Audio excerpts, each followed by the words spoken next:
It's the same old story when it comes to supersizing and growing your business. Sharon Horne-Ellstrom here, and our idiom for today is, it's the same old story. It's the old story. It's to kill the story. There's lots of idioms about stories, but since we're got alarm set, talking about and using the SOAP framework, which the S in the SOAP framework stands for story or situation.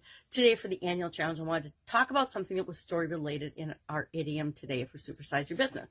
Now, this idiom has been around for a long time. I didn't exactly find the date of when and where it came from, but it basically is used to indicate that something has happened before, or that something always happens in our life, our business, our situation, that we're facing a situation that we've faced before, and it's just the same old. It kind of implies that there's nothing we can do about it, and that it's just the way it is, which are like things I hate to hear in business when I was in corporate America, when I'm operating my own businesses, when I'm working with people that have their own businesses.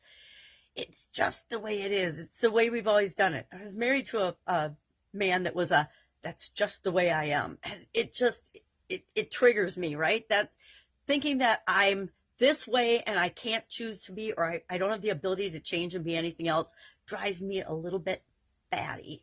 So today, I guess my challenge to you is, have you heard this idiom? Have you used this idiom? Have you said, same old story? And if you haven't said it, have you thought it? Because I know, I like to think I don't say it's the same old story or hey, I've seen this before, but I usually have seen it before.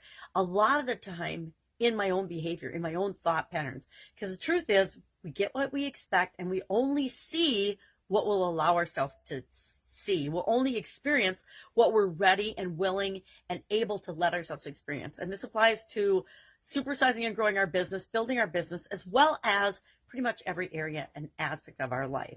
So we want to ask ourselves and notice in our behavior, are we seeing the same, and in our business especially, are we seeing the same type of problems or challenges come up over and over and over again? If we are, guess what? There's a solution to that. Are we learning from the negative experiences that we have and the things that don't work out the way we want them to? And are we capturing those learnings so that other people can learn from them too, so that everybody doesn't have to make their own mistakes? Are we repeating and intentionally creating processes and systems for the things that we do that work out well?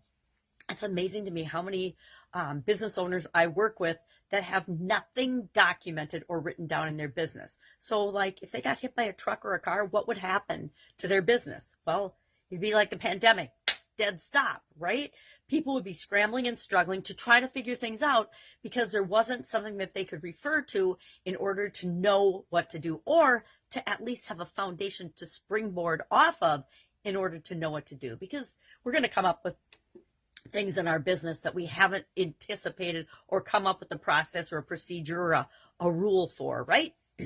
So we want to make sure that we are documenting processes and procedures and things that work, as well as capturing the stuff we do wrong, so that 5 years from now, when we forget that we tried that thing or tried that product line or tried that, and maybe the timing just wasn't right and we do need to try it again, or we need to learn why it wasn't a viable option and what didn't work out. And if there's ways to overcome those things, great, we'll try it again. We'll do it again and see if the timing's right, or if we've got all the pieces of the puzzle together and we're putting together them right for this implementation.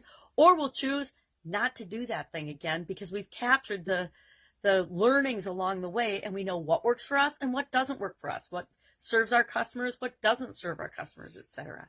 So I like to create frameworks, and the SOAP framework is an example of that. During the pandemic, I came up with a way to define my unique way of handling changes and challenges and things that were outside of our control, outside of my control. And I call it the SOAP framework, and I've been teaching it for a couple of years now because it's a way to automatically deal with the challenges and the things that come up in our life, business or life, that we can install in our subconscious, and it guarantees that we're going to get better results than if we just wing it or use whatever process we happen to think of first when it comes to solving a problem.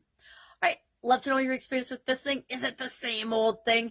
I struggle with people that say nothing new is ever being created and that all knowledge and all wisdom and all everything already exists.